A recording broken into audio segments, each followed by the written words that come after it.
DJ छोटू अब ले आवे मोरे गाँव में टोला अब ले आवे मोरे गाँव में टोला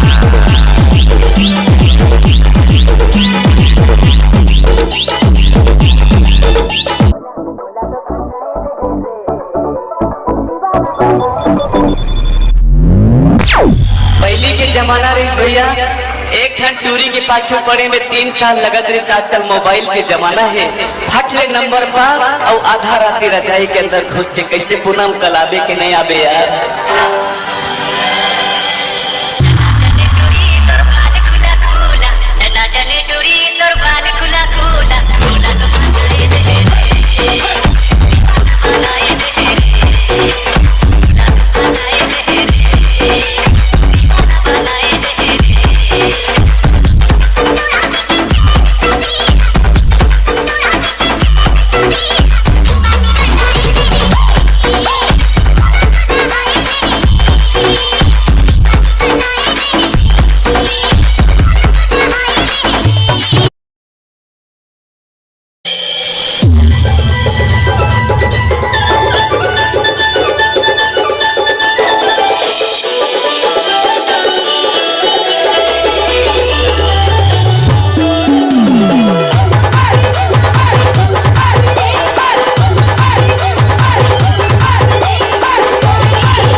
बजा